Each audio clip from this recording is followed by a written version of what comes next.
สบายดีเด้อพี่น้องมื้อนี้บ่พันสิมาเบิ่งอันนั้นเนาะ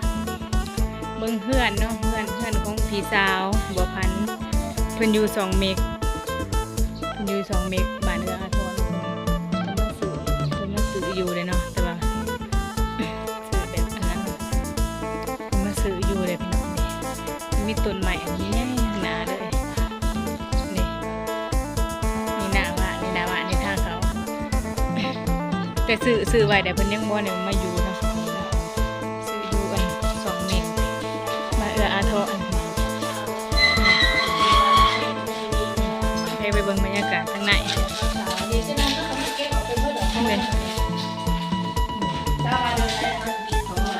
รถก็มาปาไว้เนี่ย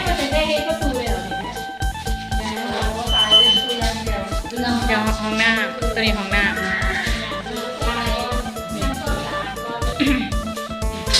โอ้นี่ดังบานนี่กวางเติมพี่น้อไม่เห็นมันกวางบานนี่ผู้ที่เห็นมันขั่วอะไรเด้เห็นขั่วมันขั่วผู้ที่เห็นขั่วผู้ที่เป็นขั่วแล้วก็ซื้อหม้อประกอบกับหมูนี่ถ้าเรียบไปทั้งเรื่องเนาะเป็นใหม่เด้อเป็นใหม่เนาะบรรยากาศทั้งเรื่องโอ้ดีเด้พี่น้องนี่เป็นแบบนี้เนาะ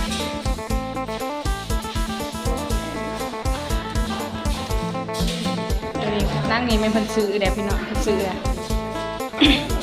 เขาซื้อแบบอันนั้นว่าป่าแบบฮับพรทำเป็นบอกซื้อแบบพรเดือนหนึ่ง1,700เนาะ1,700กำหนด33 ปีแต่ว่าอันบริมีมัดจองมาจำยังเลยเนาะนี่จะแบบว่ามันเป็นเดือนไปเลยเดือน1,700พี่น้องซื้อพรไปเลยก็สบายเนาะจะเป็นมะพร้าวมะกวดซอยแต่คนบ่ให้มาอยู่ดอกคนบ่ให้มาอยู่นั่นซื้อเด็กรถนะใช่นี่ก็ซื้อใหม่บ่ในคันนี้บ่ก็ขี่ได้อยู่บ่น่ะ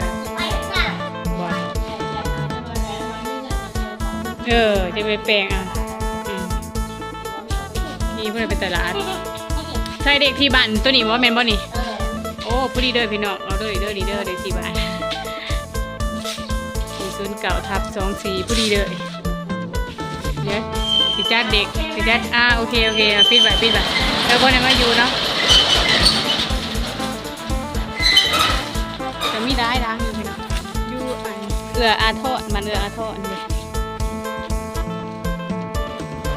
สื่อวันเนาะสื่อแบบสบายเนาะแบบคนเนาะกำหนด33 ปีหันก็มีเพื่อนเขาอยู่ตัวหันบอกเขาอยู่แต่ว่าโอ้นี่เป็นกระจก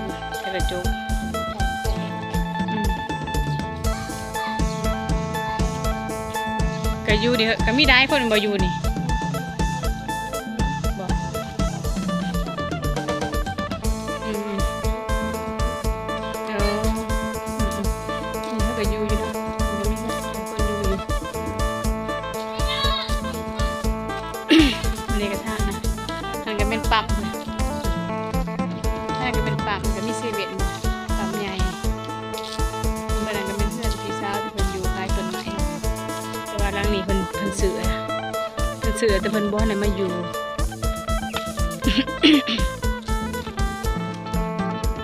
ถามว่าเป็นเงินสดเท่าไหร่ป่ะ300,000 บาทบ่โอ้ถ้าเป็นเงินสดนี่300,000เนาะแต่ว่าเฮาผ่อนไปเนาะผ่อนเป็นเดือนเอา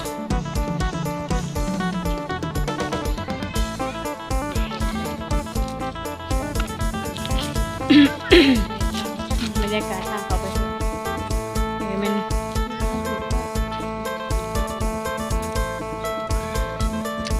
ันเป็นน้องอยู่เด้อพี่น้องอยู่2 เมกเด้อ2 เมกตัวบักม่วงป่ะอย่างก็ได้หน่อยนิดเนาะ